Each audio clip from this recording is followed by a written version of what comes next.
Atas permintaan ramai dan daripada mesej juga pertanyaan yang saya terima di ruang komen, kali ini kita akan bercerita tentang retinoid atau retinol, iaitu sejenis vitamin.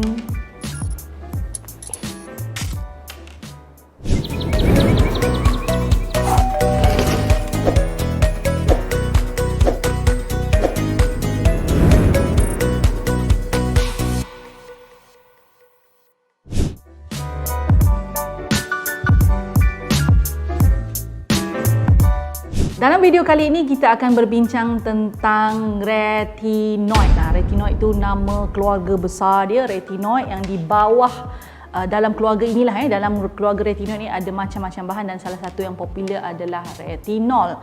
So retinoid, segala adik-beradik dia ni nanti kita bincang lebih lanjut adalah sejenis bahan daripada vitamin A yang mana sangat popular di dalam skincare ketika ini, tetapi saya rasa tak banyak skincare lokal tempatan yang kita jumpa dekat Watson, Guardian, those kind of stores menjual skincare yang mengandungi retinoid ini. Tapi kita perlu bincang juga sebab kelebihan retinoid ini sangat banyak, ya, sangat banyak. So, pada peringkat awalnya bila retinoid ini dikaji, ia merupakan bahan yang bagus untuk jerawat, ya, bagus untuk hyperpigmentation, tapi dalam proses kajian tersebut didapati bahawa ia juga bagus untuk mengurangkan kedutan, fine line, wrinkles, all those things. So pada mereka yang wanita atau lelaki yang matang seperti saya, ini adalah berita yang sangat baik. Bila mana ada bahan yang telah disahkan ataupun diluluskan oleh FDA menjadi satu bahan yang terbukti boleh mengurangkan kedutan. Tapi itulah kajian tu dia jumpa accidentally buat kajian lain jumpa dia mengurangkan kedutan. So vitamin A dia boleh datang dalam pelbagai bentuk, tapi selalunya ada dalam serum, ada dalam essence, eye cream pun ada juga yang mengandungi retinol. Jadi kita nak bincang bentuk-bentuk retinol ataupun retinoid ini terlebih dahulu supaya anda faham bahawa apa yang anda guna itu ada fungsi khusus pada kulit dan ada di antara produk ini yang boleh didapati secara over the counter ataupun boleh beli terus. Ada juga yang kena doktor yang bagi, doktor prescribe baru boleh dapatkan. So let's talk about the type of retinol. Dalam keluarga besar retinoid, so nama keluarga besar dia retinoid, ada pelbagai jenis vitamin A, ada derivatif yang berbeza. Now, it does not matter which type you use, sebenarnya kita tak kisahlah yang mana satu yang kita pakai. Kulit kita hanya akan kenal satu jenis retinoid sahaja, iaitu retinoid acid retinoid. Iaitu kalau sesuatu bahan yang kita gunakan atau produk yang kita gunakan mengandungi retinoid acid, kita sapu pada muka, kulit kita boleh terus menerima bahan tersebut dalam bentuk retinoid acid. Cumanya retinoid acid ni sangat harsh, maksudnya sangat kuat. Tidak semua orang boleh pakai retinoid acid kerana dia boleh menyebabkan kulit merengsa, ia rasa pedih-pedih, ya. Antara retinoid acid yang dalam bentuk pure yang ada dalam pasaran, yang mana agak terkenal adalah Accutane, yang mana biasanya dalam bentuk retinoid acid ni memang memerlukan preskripsi daripada doktor. Doktor kena bagi dan doktor kena bagi bukan sekadar bagi, dia bagi dos yang betul mengikut keperluan kulit. Kita tak boleh saja-saja beli, ya. Oleh sebab itu kita tak tengok begitu banyak bahan ataupun skincare produk yang umum, ya, mengandungi retinoid acid ni berada di pasaran. No way, you can only get it by prescription. Selain daripada retinoid acid, segala bentuk vitamin A ataupun retinoid dalam bentuk yang lain perlu melalui proses penukaran sebelum diserap oleh kulit. So, contohlah kalau kita pakai retinol tu tak diterima terus oleh kulit. So, bila disapu, kulit perlu proses retinol tersebut, menukarkannya menjadi retinoid acid, barulah kulit boleh memanfaatkan bahan itu untuk mencantikkan kulit ke, hilangkan wrinkle ke, rawat jerawat ke. So dalam bentuk retinol ataupun bentuk-bentuk yang lain, biasanya vitamin A itu agak macam gentle lah, kecuali retinoid acid is a bit harsh, ya. Walau bagaimanapun tetap perlu dicuba, ya. Kalau nak pakai retinoid ni kan memang you have to try, because walaupun disebut agak gentle, you have to know the dose as well. You still need to try and see kalau kulit tak mengalami reaksi bila memakai retinoid. Sebab itulah jangan suka-suka hati beli dan kalau tak ada keperluan tak payahlah beli Tapi kalau ada keperluan, melihat pada benefit di kalangan ataupun pada retinoid itu, belilah Saya sendiri pun baru nak cuba-cuba kerana saya rasa manfaatnya bagus. Cuma perlu cuba dengan berhati-hati. Kita pelajari tentang kenapa retinoid ini bagus untuk kulit ataupun apakah kelebihan-kelebihan retinoid. Pertamanya adalah retinoid ini sangat terkenal untuk merawat jerawat. Jerawat. So, penggunaan retinoid memang terbukti dia boleh melegakan, menghilangkan dan menyebabkan minyak yang mana biasanya terhasil apabila jerawat ni kan terhasil kalau ada minyak kan. So minyak tu boleh dikawal apabila menggunakan retinoid. So kalau minyak terkawal, jerawat pun boleh hilang. So retinoid memang terkenal sebagai satu bentuk ubat jerawat lah Manfaat kedua retinoid adalah untuk mengurangkan gari-gari halus, tanda-tanda penuaan, kedutan. Ini memang sebab asal retinoid itu dibuat tau. So bila dijumpai kajian mendapati bahawa penggunaan retinoid dalam persentage yang sangat rendah, 0.1% pun sudah mampu untuk menyebabkan kedutan, gari-gari halus itu hilang. Kan ada setengah orang bila dia senyum kan dia punya gari halus tu banyak sangat kan. Bukanlah macam gari halus macam Joker tu bukan gari halus lah tu. Lain macam lah tu tak lah Ke Joker putih-putih tu pakai retinoid Tak, bukan. Tak. So kalau gari-gari ada setengah orang dia bukan tak cantik tau. Gari-gari ni macam menyebabkan those smiling lines tu if too much nampak macam tua lah, nampak macam tua. Ni isu perempuan lah biasanya. So pakai retinoid can actually reduce fine lines.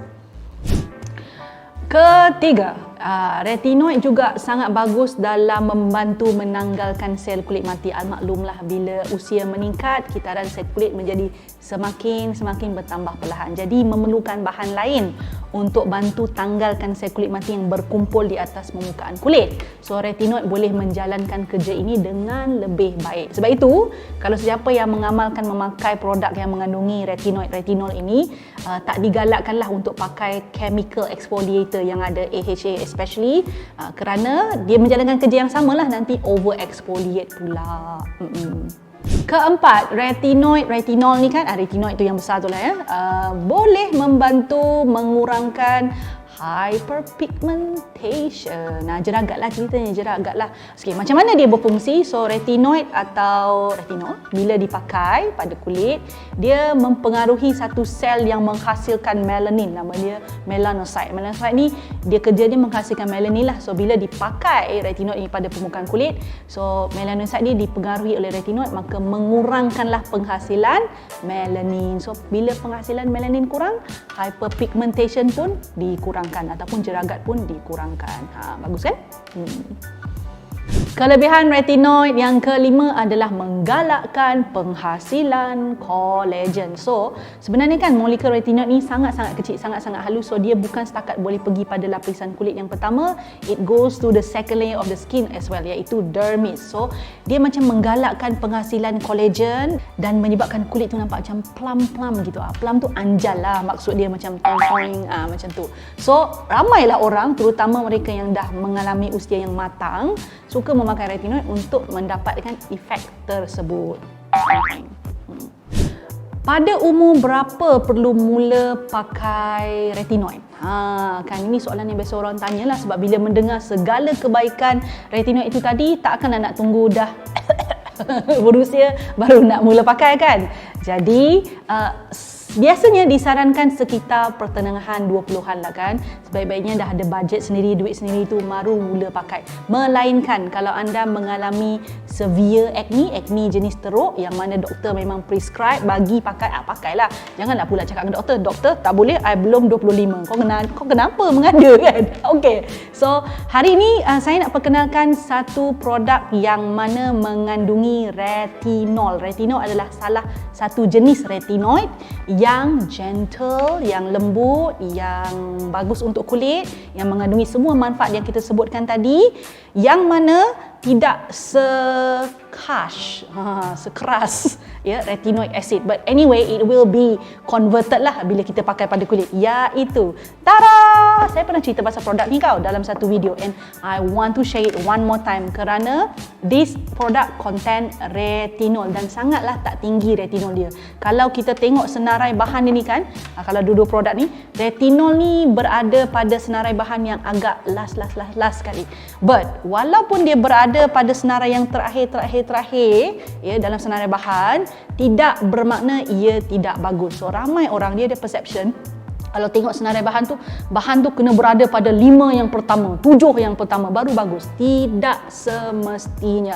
Bahan ni dia ada percentage. So kalau terlebih percentage tak bagus. So this one will definitely be less than 1%. Kalau biasa jumpa retinol yang ada dalam produk, it's sangat-sangat sikit lah, 1% or less, begitu saja. And which is bagus sebab kita perlu pakai secara berperingkat lah, maksudnya janganlah pakai percentage yang tinggi dulu, rendah-rendah. Dan biasanya kalau retinoid ni kan dia macam 0.02 pun dah bagus, 0.05 pun dah okey, Start slow, start low. Itu tip dalam penggunaan retinoid. So this is Nihon. Yang ni dia ada pagi dan malam. Yang ni Nihon Night Repair Cream, memang dipakai untuk sebelah malam sahaja. Yang ini pula adalah Nihon Brightening Face Cream. So dia ada dua. Dia ada dua kan. Cumanya adalah satu disarankan untuk pakai malam, satu disarankan untuk pakai siang. So kalau kita pakai produk yang mengandungi retinol, yang ni retinol di sebelah siang, sangat disarankan. Dah pesan banyak kali dah ni, jangan lupa pula untuk pakai sunscreen. Kena ingat sebab retinol ni ada fungsi yang tadi menanggalkan sel kulit bila kita pakai kan. So we have to protect our skin bila proses itu berlaku. So I wouldn't want you to immediately pakai dua-dua terus, Bagi saya cubalah salah satu. But this product selain daripada mengandungi retinol, ia juga mengandungi bahan-bahan lain yang best juga. Contohnya ada ascorbic acid. Jangan lupa ascorbic acid adalah vitamin C. Ada kojic acid, boleh membantu menghilangkan parut. These are ingredient yang bagus untuk membantu menghilangkan parut, terutama parut yang lepas jerawat yang kita dapat gelap-gelap tu dekat kulit tu. Juga ada titanium dioxide, juga ada yang ini juga ada squalane. Squalane ni bagus untuk melembapkan kulit, kalau yang ini ada bahan-bahan yang memang banyak ni bahan dia bagus-bagus ni. Ada pelbagai ekstrak yang mana fungsinya bukan setakat untuk acne, juga untuk hydrating, whitening, brightening and anti-aging ataupun anti penuaan. Nak bagi tahu, anti penuaan tu bukannya tunggu tua baru pakai anti penuaan. Usually around your mid 20s sudah digalakkan untuk pakai produk yang anti penuaan. So if you want to try produk yang mengandungi retinol, I strongly recommend this Nihon Skincare. Kalau nak dapatkan bukan setakat repair your acne, also we want the effect of glowing skin, brightening skin, whitening skin, macam mochi tu, you get this product daripada Nihon. Okay? So, thank you so much for watching. Next time kita bincang lagi tentang ingredient lain. Kita dah bincang vitamin A, vitamin B, niacinamide pun pernah bincang, vitamin C, ascorbic acid pun kita nak bincang. Nak yang mana lagi? Bagi tahu di ruang komen. Bye. Suka video yang saya selalu kongsikan? Apa kata? Jangan apa kata, buat sekarang, Subscribe channel saya, like, share dan pastikan tekan butang loceng tu. Yang ada loceng tu, yang cute-cute loceng kecil tu tekan supaya anda mendapat notifikasi setiap kali saya masukkan video baru. Jangan terlepas, jangan tertinggal. Buat sekarang.